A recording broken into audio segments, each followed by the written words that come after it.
अस्सलाम वालेकुम नाज़रीन, मैं हूं डॉक्टर मसूद परवेज़। आज आपके सामने एक नया बिज़नेस डिस्कस करना है।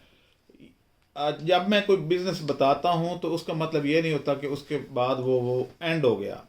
उसकी आगे ब्रांचेज़ हैं और बहुत कुछ करने वाला बाकी है। कुछ लोग मेरे से ये सवाल कर रहे थे कि जी इतने बड़े लेवल पे आप कैसे मैनेज करेंगे, ये बीज पूरे पाकिस्तान में आपने दे दिया है, तो ख़रीदारी कहाँ कहाँ से कैसे कैसे होगी, क्या इतना स्टाफ आपके पास है? जी नहीं, मेरे पास इतना स्टाफ तो नहीं है कि हर हर तहसील लेवल पे या हर टाउन लेवल पे बंदा बैठा हो। तो मैंने ये सोचा हुआ है कि इसको कैसे चलाना है, तो मैं आपके साथ वो शेयर कर देता हूँ ताकि आपको इल्म हो जाए कि हम करने क्या वाले हैं या आगे प्लानिंग क्या है हमारी। मैंने 4000 एकड़ पे तकरीबन बीज लगवाया और मज़ीद लगता जा रहा है। और मेरा ख्याल है कि शायद पंजाब का तो कोई ज़िला नहीं बचा, सिंध के भी ज़्यादातर अजला में मेरी फसल काश्त हो चुकी है। बलूचिस्तान में अलबत्ता थोड़ी हुई है, लेकिन KPK में भी हुई है। मर्दान में भी गया है, कोहाट में भी गया है, हंगू, टोपी, आगे जनूबी वज़ीरिस्तान में भी बीज लग चुका है और फसल उसकी इंशाअल्लाह फरवरी में आ रही है। अब ये कैसे होगा कि बाई बैक गारंटी जो मैंने दी है वो कैसे फुलफ़िल करेंगे हम?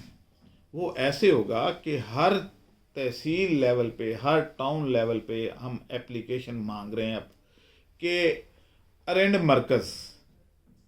मरकज़ बनेंगे, जहाँ पे हमारी फ्लैक्सें सारा कुछ लगा होगा। वहाँ पे हमारा एक बंदा बैठा होगा जो कि किसानों से थोड़ी ज़्यादा जितनी भी उनकी मिकदार है वो तोल के, एक कांटा लगा होगा, जैसे कबाड़ी के पास कांटा लगा होता है, वो वज़न करेगा और उसको नकद पेमेंट करने का पाबंद होगा।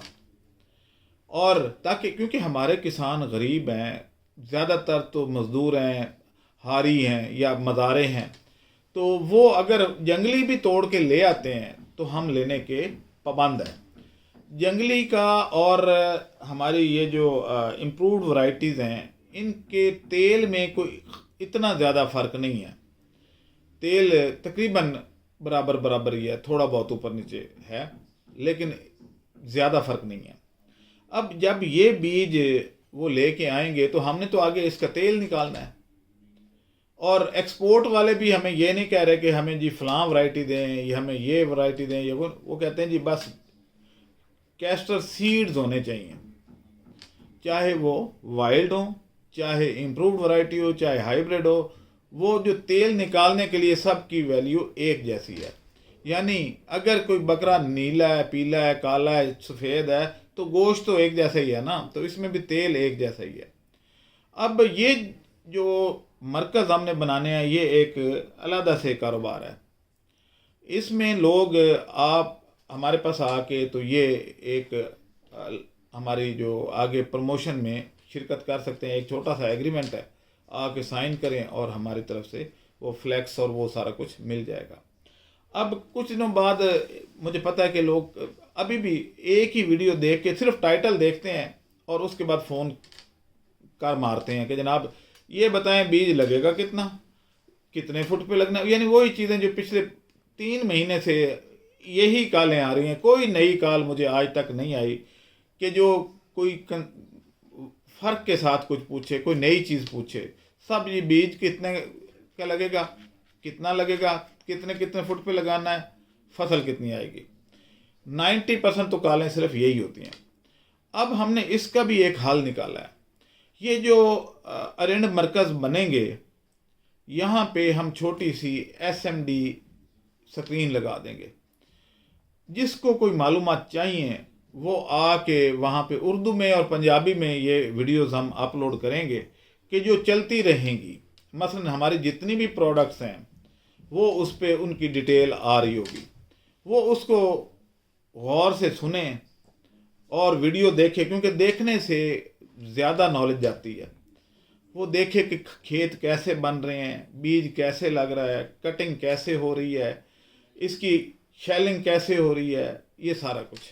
अब ये जो हम अरेंड मरकज़ बनाएंगे, इनमें हम छोटे छोटे शेलर वहाँ देंगे جب ہر ٹاؤن میں شیلر موجود ہوگا تو پھر کسانوں کو اپنے تئیں خریدنے کی ضرورت نہیں ہے کہ وہ شیلر خرید کے لے آئیں اور پھر پورا سال رکھیں یا 4 مہینے بیکار پڑا رہے. پھر تو ادھر جو دکان پہ ہوگا وہ روزانہ چلے گا، کیونکہ آج 4 ادھر سے آ گئے فارمر اور 4 ادھر سے آ گئے اور وہ سارے بیج دے گئے کانٹوں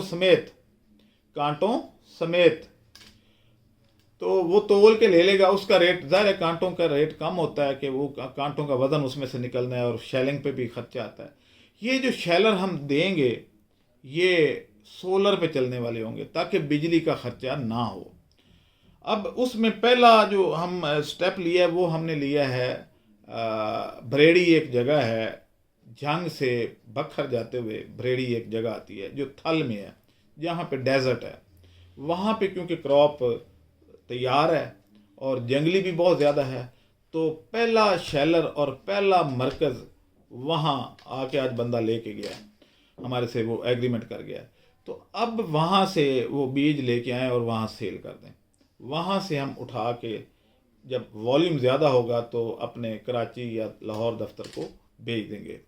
اس طریقے سے ہی کام ہونا ہے. نالج کے لیے وہاں پہ ہم کچھ چارپائیاں یا کرسیاں رکھیں گے کہ وہ کسان جو اس بارے میں کوئی معلومات لینا چاہیں کہ سپرے جیسے کیسے کرنا ہے، اس کے اوپر کون کون سی سنڈی اٹیک کرتی ہے، اس کا کیا علاج ہے، وہ مکمل تفصیلات اس ویڈیو میں وہاں چل رہی ہوں گی.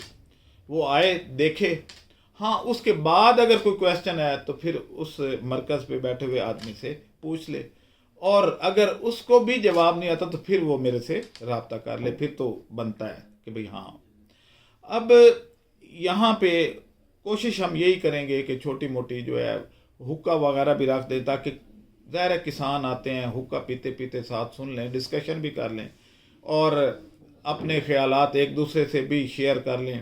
کس کی کتنی فصل ہوئی ہے، کس کو کس سٹیج پہ ہے، وہ ساری چیزیں وہاں پہ ایک کمیونٹی سینٹر بن جائے گا جہاں پہ اپنے تجربات بھی ایکسچینج کر سکیں گے اور رونق اس جگہ پہ ہر وقت ہوگی. اب اس میں جو لوگ یہ مرکز میں پارٹیسپیٹ کرنا چاہتے ہیں وہ فوری طور پہ ہمارے ان نمبروں پہ رابطہ کر لیں جو اوپر ڈسپلے ہو رہے ہیں. اب بتائیں کہ کیا اس میں ترقی ہوگی یا نہیں ہوگی. جیسے ہر یونین کونسل میں اگر اس طرح کا بندہ بیٹھا ہوگا تو میرا یہ خیال ہے کہ اس فصل کو 4 چاند لگ جائیں گے. یعنی کسی نے جنگلی راستے میں جاتے ہوئے توڑ لی کچھ 5-4 کلو اکٹھی کر کے لے گیا تو وہ آنے جانے کا کرایہ تو اسی میں سے پورا کر لے گا. تو یہ ایک ایسی فصل ہے جس کو ہر جگہ پہ اس کو انوائرمنٹ سوٹ کرتی ہے. تو میرا یہ خیال ہے کہ اب کسانوں کو سمجھ آ گئی ہوگی کہ میں کیسے کام کر رہا ہوں اور آگے میری فیوچر پلاننگ کیا ہے. اس مرکز پہ اور بھی کافی سارے کام ہونے ہیں، لیکن بیفور ٹائم اگر بتا دوں گا تو کالوں کی لائن لگ جائے گی اور میرے لیے ساری کالیں اٹینڈ کرنا مشکل ہوتا ہے. جب ویڈیو ڈالوں گا تو اس کے بعد چلیں پھر ٹھیک ہے کہ آپ معلومات لے سکتے ہیں. تب تک ہم اپنے کچھ بندے ٹرین کر لیں گے جو میرے علاوہ بھی آپ کو گائیڈ لائن دے سکیں. تو آج کا ٹاپک بس اتنا ہی تھا. اپنی رجسٹریشن کروائیں. ایک نیا کاروبار ہے. شیلر لینے کے بارے میں جنہوں نے بات چیت کرنی ہے وہ شیلر لے کے اپنے علاقے میں کوئی ایک ذمہ دار بھی اگر شیلر لے کے بیٹھ جاتا ہے تو اس کی ایڈورٹیزمنٹ ہم کریں گے کہ بھئی وہ کرائے پہ آگے دے دے، اس کی آمدن کا ذریعہ بن جائے گا، بجائے اس کے کہ چنگچیاں ہی خریدتے جائیں اور سواری ہے نہیں. اب سواریوں سے زیادہ چنگچیاں ہو گئی ہیں. تو اس کاروبار کو چھوڑیں. اس طرح کے کام کریں جس سے ملک کا فائدہ ہو، آپ کا بھی فائدہ ہو اور انوائرمنٹ بھی بہتر ہو، یعنی ہر طرف بھلائی ہو، تو پھر ہی ترقی ہوتی ہے. اب مجھے اجازت دیں جی. اللہ حافظ.